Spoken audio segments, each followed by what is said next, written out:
Okay. Yes, I'm excellent. You want a copy of the Quran? Yeah. One or two? Two. Sure. Thank you. Are you guys from here? Just a bit more down south, but do you want to put these in there? Sure. Why don't we go? So are you guys religious? Do you believe in anything? Looking into it, yeah. Definitely. Sure. Looking into Islam or religion in general?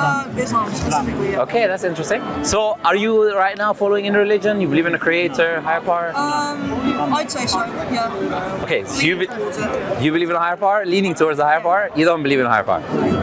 At all? We're getting there. Sure. So let me give you a hypothetical example, and I always say, ask this question. Do you believe that something can come from absolute nothingness? Like there's no energy, no matter, no space, no quanta, just there's absolute nothingness. Can anything come from that? No. So you cannot have something from nothing. We have a universe that has a starting point, and that starting point with matter and energy. Matter and energy is not conscious. It cannot compress itself. It cannot expand itself. So that would require an external cause. Would you agree? By necessity, right? Yeah. So whatever the external cause is, now look at what it did. It compressed the whole universe into a singularity, something that is minutely small, we can't even imagine it, and then expanded everything, and then matter and energy comes into existence. Then you have atoms starts to exist millions of years after the universe. You have very precise, minute measurements for everything. Electromagnetic waves, you have galaxies, stars. We're talking about being precise to the decimal places, right? Very, very specific numbers. There's a book written by Martin Rees called 6 Numbers. Shows you how intricate and detailed the universe is. If one number was different, the universe will not exist. And then on top of that, life would not exist. That's even something called fine-tuning, which is even more complication, right? For you to have life in the universe. Now, can any of that happen without an intelligent being behind it? Now, the universe is full of atoms. You know, an atom, if you split it, you have a nuclear explosion. It has a magnificent amount of energy in it. So whatever brought that into existence, I would say by necessity, requires knowledge, requires power that we can't even comprehend of. And brings time and space into existence, because time and space continues, we live it, starts with the universe, and then you have the creator being independent of it. Whoever brought the universe or created it. So would you agree that it's rational then to say there has to be something with these characteristics that create the universe? Yeah. Yes. Yeah, absolutely. Yeah, so we would say is like the existence of God is a reality from that aspect, right? Just like this table cannot exist without creator that creates it, right? Cannot just pop into existence by itself, right? Yeah. Now what about... It's got to come from somewhere. Yes, exactly, yes. Everything has a beginning. And I say that because the creator is always existing. And why? Because if you keep having an infinite chain of things that needs other things, nothing will exist. Because I will need you, she will need you, and then nothing will ever start. So there has to be something that starts everything. See, that is the creator of the universe, right? Because this is a common question that sometimes people get, right? Who created God? If someone creates God, then we'll say who created God? And who created who? And it will never end, right? And we wouldn't exist because nobody will ever create anything, right? So what about prophets and messengers? Do you believe or do you have any idea about prophets and messengers of God, people who come to deliver? I have a rough idea, because that's Muhammad, Jesus was a prophet. Yes. Abraham. Yes. Absolutely. That's all I know. So what is your view about them? Do you believe that there are, so since now we agree there has to be some creator of power, right? Yes. So we say those messengers and prophets of God, they all come and say we came from that entity that created the universe, right? We're coming here to deliver a message for you from the creator that created you and us. If there is a creator, then it would make perfect sense for him to send messengers to tell us our purpose, because we didn't create ourselves. And you cannot come yourself to the conclusion of why do you exist. You know, many people say, what's my purpose in life? But that is not an answer you can give. You can have a subjective purpose, doing something on the side, but what is the objective purpose of the existence of all humanity? Only the one who made you can tell you. You know, the one who made your watch, for example, is the one who determined is going to tell you the time. So that purpose of telling the time was given by the maker and the manufacturer, right? So the one who ascribes purpose to things is the one who designs and makes these things and objects, okay? So we see those prophets and messengers come and tell us our purpose. Muslims believe the purpose in this life, in this existence, is to be tested. This life is a test. And that test is whether you will do good, right? And fulfill yourself by connecting with the creator, doing goodness in community and society, or you will follow Satan and your own desires. There's only two ways, there's only two paths. So for example, if you're living your life right now, not following a specific religion, how do you determine whether something is right or wrong? I used to use the law. You'd use what? Sorry? Law. Yeah. Which law? Oh, the law of the country. Yeah. So then, do you think morality then is relative? Do you think morality then is relative and is based on your country? So if you go, for example, to a country and law says, hypothetical example, right? Law says it existed in history that slavery is okay. Then does slavery then become okay? Morally acceptable? If it was the law? No. So morality is not relative then. It's not based on the community, society, or the law. So how do you determine that? Because if you say no, based Try to on use my moral compass, I guess. excellent. So How would what? I want to be treated? Okay, treat others as you want to be treated. That's a very common thing it's said, and that comes from a liberal principle, right? That is kind of a selfish principle as well. And there's many things that doesn't extend to other people. I'll give you a very graphic example, right? Bear with me, I take this graphic example. Yeah, so you have, for example, a brother and a sister want to have intercourse. They're not doing anything to others, right? They do get with themselves. You'd agree that's wrong. It's terrible. Yeah. But that is, ideal. yeah, so what would we use to come to the conclusion that this is wrong or incorrect? So the reason I ask you, because look, you can only have subjective or objective morality. If morality comes from within, then there is no morality. Because you think something subjectively right, I think something subjectively wrong. That thing itself is not neither here or wrong, neither right or wrong. It's just based on what we think in that moment. So there has to be an objective standard, criteria that me and you can come back to determine what is right or wrong. So we say, as Muslims, morality has to be objective.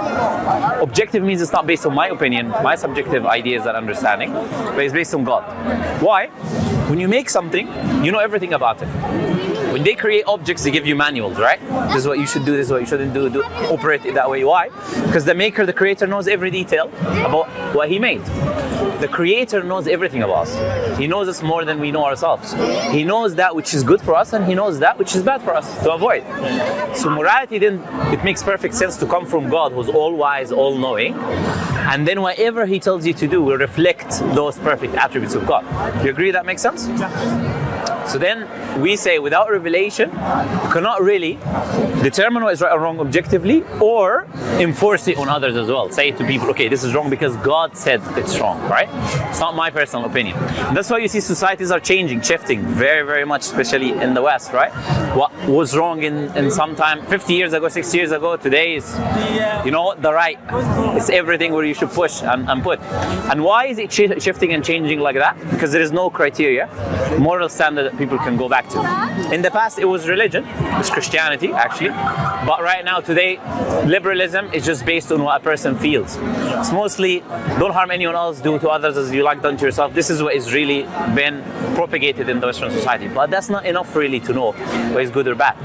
And it doesn't have any connection with the creator, with God. It's just about the person. That's why I kind of called it selfish. I don't mean like, you know? No. Yeah, but it's just, you think about yourself, what makes it, how you feel.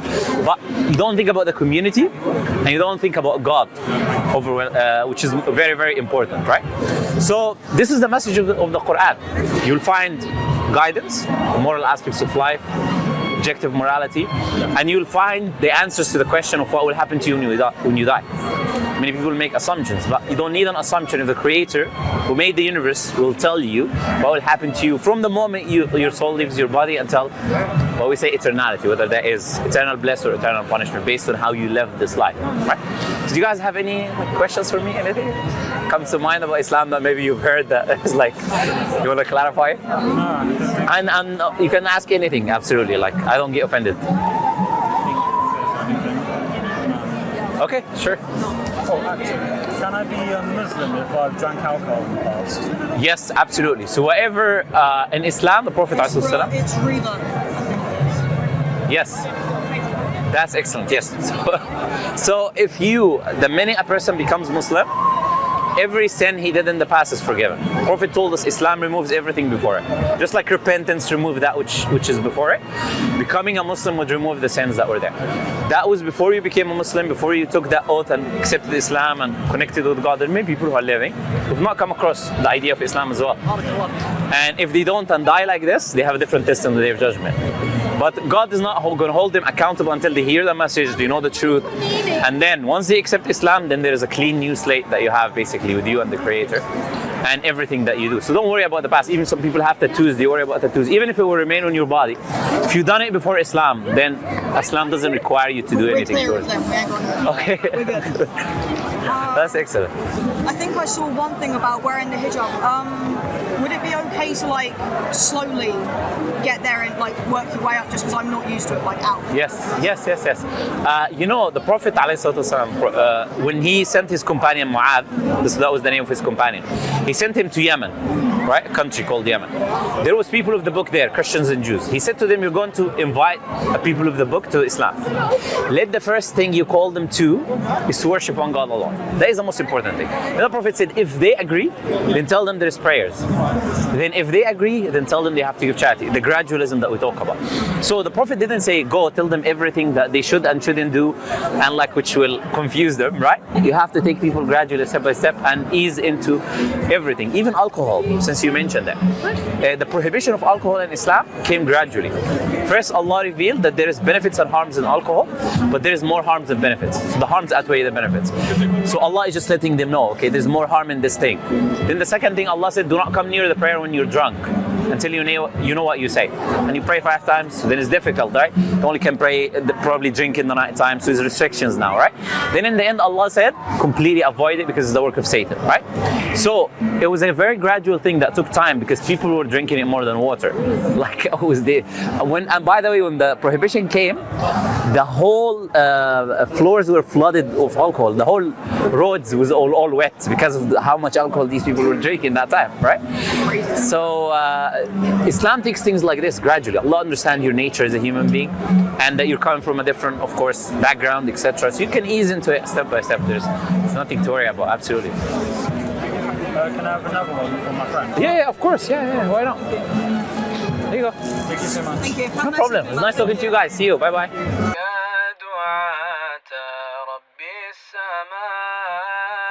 يا من صنعتم في الأرض نورا يا قلوبا فيها الوفاء بشركم اليوم السرورا